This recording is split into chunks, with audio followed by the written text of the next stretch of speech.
Hello, good morning. I'm going to take you through a book called Loving What Is, by Byron Katie. A book I'm very excited to talk about, very excited to share about. One of the real great classics, in my opinion. If you've heard of it, if you read it, you probably agree with me.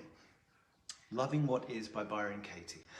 I'm going to get out the gate by actually not talking about her or the book. I'm going to talk about love for a minute here, just for a minute. Because the book's called Loving What Is, it's not called Liking What Is. And I think that's a really important distinction to make, just for my opening words here. I want to set the context. Because certainly in spirituality, possibly religion, there's this connotation that if we love something, we think it's wonderful, we're okay with it, we don't want to change it. And that is not what is going on here. That's not the aim here. The love that we're talking about here is being at peace with what is and moving through whatever we have to move through in order to get there. Byron Katie talks about God, she talks about God in terms of what is.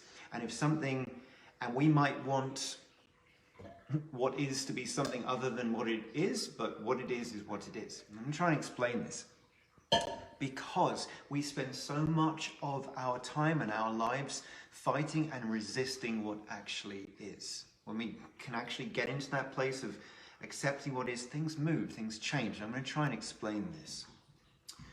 You know, a very dear friend of mine called me yesterday and said, in quite a state, and she said, you know, with all the horrific things going on in the world at the moment, and there's a lot,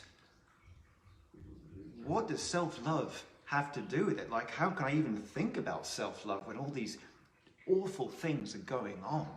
And my response to her was, self-love has never been more important. It's never been more important, and I'll sum this up, because it puts us in a position in order to make clear and strong choices which shift and change things.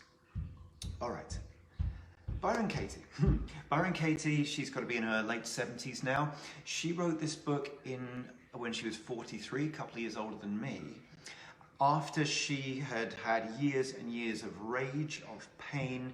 She got herself to the point that she checked herself into a halfway house, and after a couple of weeks of that had an epiphany, and this body of work is what eventually came from that.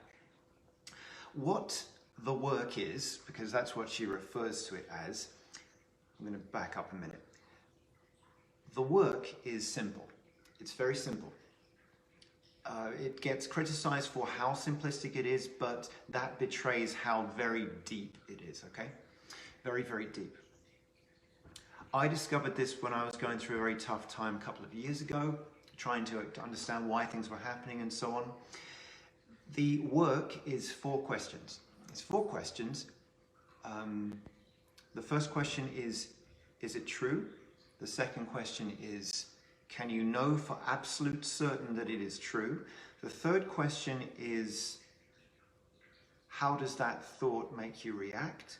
The fourth question is, who would you be without that thought? And then you turn it around. Now, I've gone through that very quickly. I'm going to explain this. That is a process called inquiry. Sorry, I'm in America at the moment. Inquiry. And she came upon this because she saw how we think.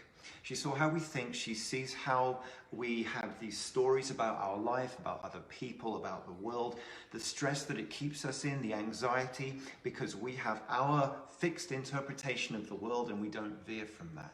Okay?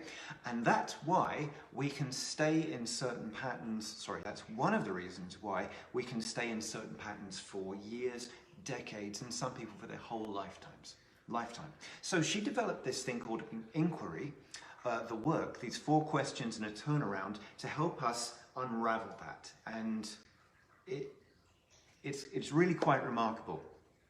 I prefer listening to this book because almost half of it it's not just case studies, it's actually recordings from different workshops that she's given. And you get to hear people go from the very pit of pain to clearly feeling better. And I'm not, and there's some deep stuff people are going through. One lady, she had been widowed, discovered after her husband's passing that he had cheated on her, discovered after that all of the money he had was going to go to one of his ex-wives. You know, terrible stuff, very difficult stuff. And Byron Katie walks this woman through all of this to the point that barely 10 minutes later, both of them are laughing together. And it's quite phenomenal to listen to. Let me give you an example, okay? I was thinking about this. What's a good example? Well, I do lots of annoying things. I have lots of annoying habits, and one of them, I'm told, is that when I go and fill the dishwasher, I put all the stuff in, but I don't run it. And like, I don't run it because there might be more stuff to put in. So, and bear in mind, I do other stuff like leave cupboard doors open and leave the fridge open and I leave the toilet seat up, okay? So it's not like the first of the list. But anyway, Anna was sharing with me a few weeks ago that the dishwasher thing bothered her. So I thought I'd just take you through the dishwasher thing, but from the other way around. Like if I was married to me and the dishwasher thing bothered me, this is how I would do inquiry, okay? It really annoys me that he fills a dishwasher but doesn't run it. It's like he can't finish anything, right? So here we go. Number one, is it true that he doesn't finish anything? Yes. Can you be absolutely certain and for sure that he doesn't finish anything? No. Okay? That's usually what happens. No. Next question. How does the thought he doesn't finish something make you react or feel? I think it would make me feel disrespected, like I wasn't being listened to. Okay? And then the fourth question is, who would you be, what would you be without that thought or reaction? Now, without the thought or reaction of he doesn't finish things, or he doesn't listen to me, or he doesn't follow through, I would be more at ease. I'd be more at ease, I would be more relaxed, and so on, okay? Then comes the turnaround, and we say to ourselves, I don't finish things, I don't follow through, okay? That is the example there. I know it's clinical how I've just done that. I know it's trivial, the example I've just given as well, and that's deliberate, because if you think about what irks and troubles you.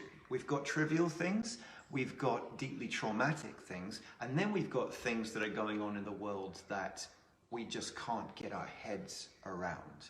And this process gives you the tools to get at any and all of that, because the commonality is all of the feelings about any of those things are going on right here in all of us. And that's where we have the power, and that's where we have the control. That's all. You can't change something going on in another city. We don't even know what the right thing is to do half the time, do we? Am I selfish for going and protesting, or am I selfish for not going and protesting and staying home? Who knows? It's going to be different for each person. For example, I make a point to talk about trivial things because we've got our own lives, and that person's brother-in-law bothers you, or that person's boss bothers you. You don't have the words to say something to your daughter or whatever it is. This is the stuff that our lives are built upon. Then we've got the trauma, and then we've got the world at large. Okay, I want to talk about writing. If you're watching me talk about this right now, you either are familiar with the book and you've read it, or you aren't and you haven't. To anyone listening to this right now, this process is basically impotent until pen to paper. If you just try and go through the questions in your mind, it doesn't do anything. It doesn't do anything. I've listened to this when I've been driving and so on, and a lot of my stuff stayed the same until I put pen to paper. You know, there's a documentary called 20 Feet from Stardom, okay? And it interviews people like Bruce Springsteen and I think Michael Jackson at the time. It's about the backing singers that would, go on stage at the stadiums and be 20 feet away from the actual star and in the midst of all of this, but not be the actual point of interest. And so the journey from your hand being in your pocket to picking up a pen, that's an awfully long journey, right? Even this morning, I got up very early and a lot of stuff swirling through my head. It was probably a good 45 minutes before I actually got into processing of my own, because I always have to do that before doing something like this. So that is probably the most important thing I want to say. As important as the questions themselves, to actually put pen to paper. I think a lot about this. We're not short of spiritual tools. You already know enough spiritual tools without needing any more. You already do. The thing that's missing for all of us is the inclination to do something about them and put them into practice and apply them. And I've always said a tool is only as useful as the inclination to pick it up in the first place. And we're drowning in tools and techniques, and someone watching this will probably say, oh yeah, but heart math does that. Or some of that's covered in the 4 agreements. Yes, absolutely yes. And this is simple.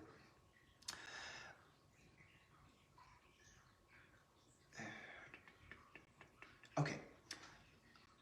I just missed a thought there, so I'm just gonna skip something for a minute. Why would reading this or rereading this be a good idea for you? Well, first of all, it's very simple. So we're talking about 4 questions. Is it true? Is it really true? How does the thought make me feel? Who am I without the thought? And then you turn it round, okay? It's simple. Like, you can get your head around that. I recommend this because the change that happens in real time. Any of the examples in the book, and I've listened to it on recording as well, happen in the span of 7 to 15 minutes. Real time. For myself, my God, Tuesday, Wednesday, I had like about 6 different things that were irking me from different directions, and I could just get through all of them in about 45 minutes, which for me is really good. It's really good. This is important because we've all got some degree of agitation going on, discomfort, all of us. Case in point, my friend yesterday going through deep discomfort at the powerlessness and helplessness of all these things going on out there. And I'm not going to give voice to them right now. I could, but I think you know what I'm talking about. The powerlessness of that. And the thing is, this gives us a way to move through it. The problem with a lot of us is we maybe touch or connect something we're deeply uncomfortable with, and then we remove ourselves from it and we walk off, as it were. This gives us a route into it. When I listen to and read the testimonials and experiences and how people would feel without that thought, or without that feeling, a word that comes up continually is freedom. It's freedom. Because when we think, she's got lovely lots of quotes in this, you can either be right or you can be free. Okay? In fact, I'm going to read you some quotes from her. She's a very quotable person. That's right. I could either be right or I could be free. That's something she says. Another thing she says is ideally, as in ideally they would be kind. Ideally they wouldn't lie. Ideally they would be on time. Okay, this word ideally. She says ideally is a myth because what is what is. They lie. They're not kind. They're always late. That's what is. Right now the economy is in a meltdown. That's what it is.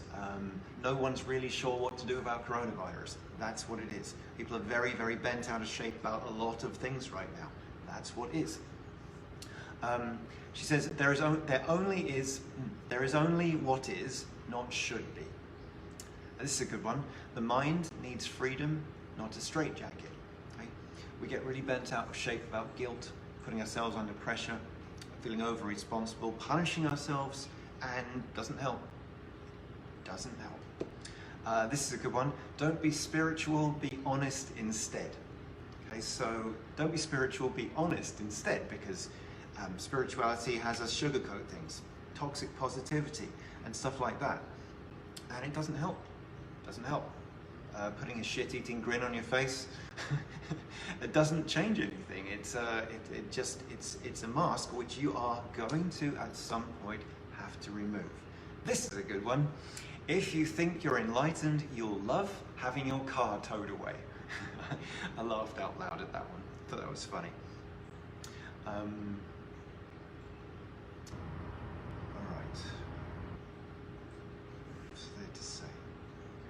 It's very interesting reading how she is with people, listening to how she is with people, because at first listen, her attitude with people and what they're saying, it sounds almost snarky. It sounds almost rude, but it's not, because what she's actually addressing is the thought, not the person.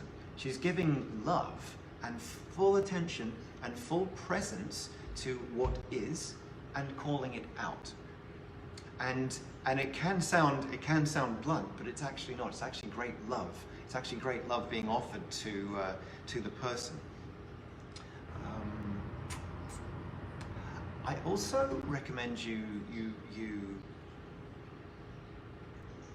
if you haven't read it, I'm recommending it because while some of the stuff and the case studies and the examples are tough to listen to, I mean, they're really tough to listen to,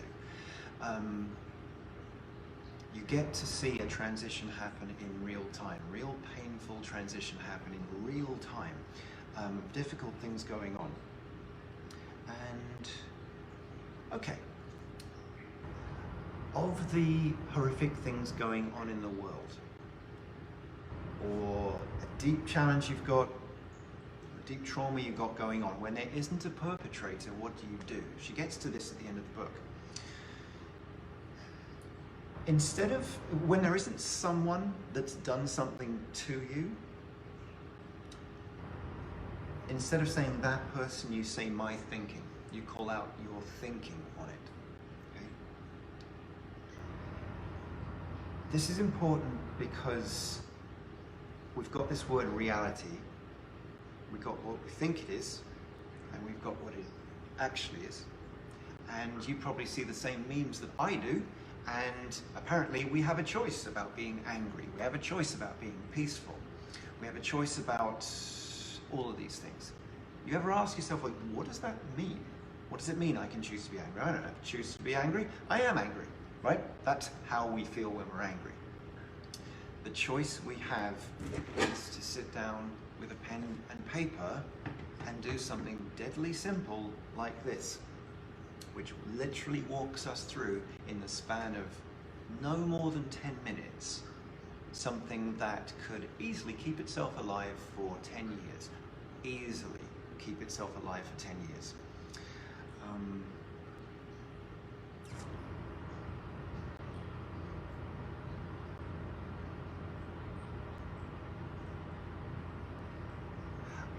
I covered the book The Dark Side of the Light Chasers a couple of weeks ago, which I love. I love that book, how it uncovers these aspects and parts of ourselves. I really like it. I like the simplicity of this book. I really do. I like that anyone can understand it. What this can't give you, what I can't give you, is the inclination to actually do it.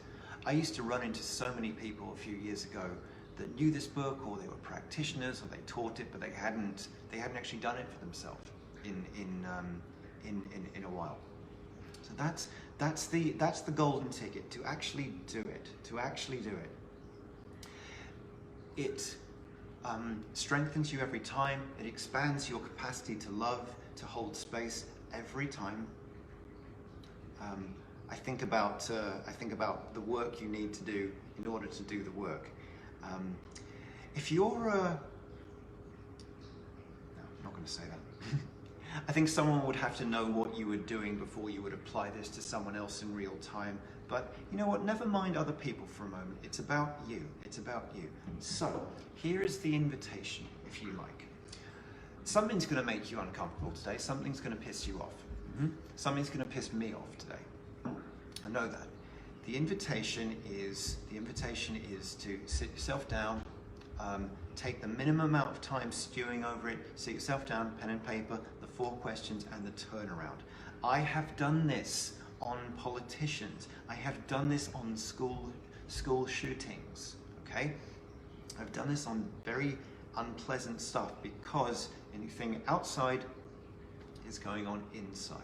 Anything outside is going on inside. And I think I'll just close by saying 2 things she says. This process of inquiry makes it easier to stand in the truth. Why wouldn't it be easy to stand in the truth? Because this truth is very painful sometimes. The more you work on yourself, the less painful it gets. And then you can hold space for your truth and someone else's. And this is a good one. The process of inquiry, it gives rise to action that is clear, kind, and fearless, okay? It gives rise to action that is clear, kind, and fearless, which means that if I need to be getting on the streets, or if I need to be dressing up as Batman and going out at night, if I'm in a point of alignment about that, I'll have no qualms about doing it, and I will be effective at it. So we work on ourselves first, then we go to action. Working on ourselves is love. That's loving it. It's not liking it. It's not tolerating it. It's not pretending it's something else. It's loving it. It's giving it your full attention, your full presence, and your full focus. That's what loving something is. That's what loving something is. And that's how it changes it. So, I hope you got something from that. You can tell I'm a fan of the book, one of the most important ones. Her life totally changed after age 43. A huge waking up, and over time it helped her family and just rippled out, and she's hugely popular, hugely famous. Anyway, that is Loving What Is. I don't have a copy of it, I have it on ebook. That's Loving What Is by Byron Katie. Greatly recommend it, and I wish you a wonderful weekend and a wonderful day.